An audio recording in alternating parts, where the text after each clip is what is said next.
Hey everybody, Mo Hashem here with Flat Fee Landlord Property Management. We service Northern Virginia, Washington DC, and Maryland. And today I just want to take a moment to discuss a common question that comes into our office most of the time from either first-time landlords or landlords that own properties or live in different states in the country. And that question is, what maintenance am I responsible for as a landlord for my Northern Virginia property? And I say Northern Virginia property off the bat because even though we do service 3 different states in the DC area, the reason I say that is because every state has different laws in regards to the tenant and the landlord, and what the landlord is responsible for and what the landlord can hold the tenant responsible for. So to answer the first question is, first part of the question is, it depends on where you live and where more so where the property is located. And today specifically I just want to take a minute or two to talk about Northern Virginia properties. So if you're a landlord and you own a property in Northern Virginia, it depends also again how many properties you actually own and lease out. In Virginia, they have something called the Virginia Residential Landlord Tenant Act, the VRLTA, and those are for property owners that have more than 2 properties that are leased out in Virginia. Now, that act spells out very clearly who is responsible for what in Virginia, and if you qualify for that, that's pretty much tells you very clearly what you're responsible for and what you can hold a tenant responsible for. For those landlords that reach out to us that don't have to abide by the VRLTA because they only own a property in Virginia that they rent out, again, there are some rules in place by the different jurisdictions. So I just want to run through those pretty quickly of generally what the landlord is responsible for and generally what you can hold a tenant responsible for. So,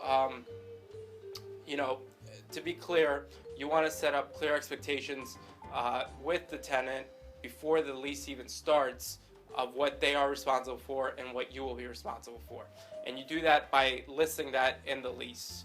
So you're going to want to check the lease that you sign with the tenant because it's going to talk about certain things that the landlord is responsible for. Generally, items that the landlord is responsible for are going to be things like the HVAC, electricity, kitchen appliances like the refrigerator or the oven. In some cases, the microwave may fall in place if it's like a built-in microwave. Stove is going to be another one. Other things that generally the landlord is going to be responsible for repairing is going to be plumbing in the property. Not all plumbing, but the majority of plumbing, and certain hardware that comes with that. So whether it's things in the bathroom that are related to the plumbing, things of that nature that break over time because of overuse and wear and tear. Those are some things that you may be responsible for or maintain while the tenant's in place so that it doesn't lead to a bigger problem.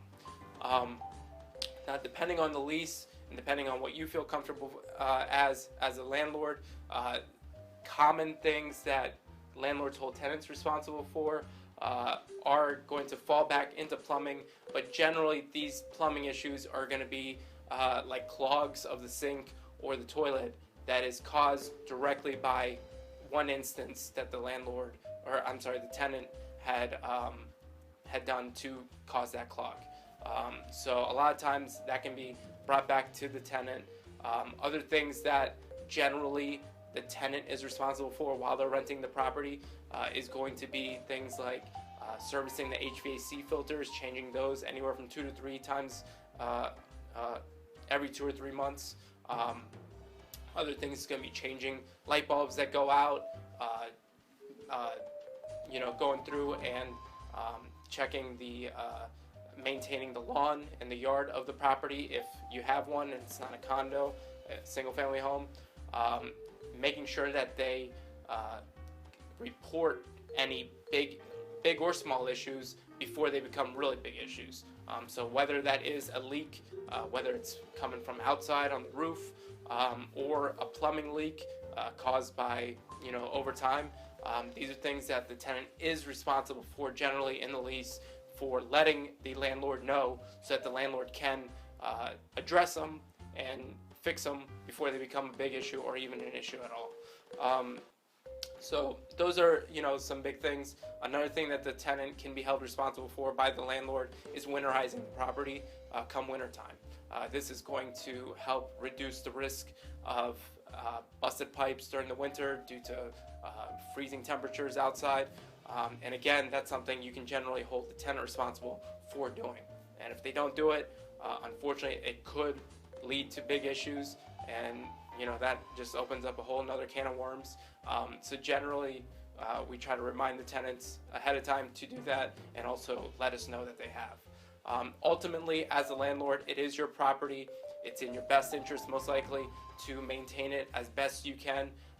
You can put a lot of responsibility on the tenant, but with that said, as a landlord, again, at the end of the day, it is your property. So anything that you can make easier for your tenant or do yourself in the long run is only going to help you, because it's going to make sure that A, it is done, and B, that it's done correctly so that it doesn't cause any additional issues or damages down the road, which could end up costing much more. So if you got any more questions regarding this, the VRLTA, or things that could happen in DC or Maryland that you want to know who's responsible for, feel free to give us a call. You can also check out our website at www.flatfeelandlord.com.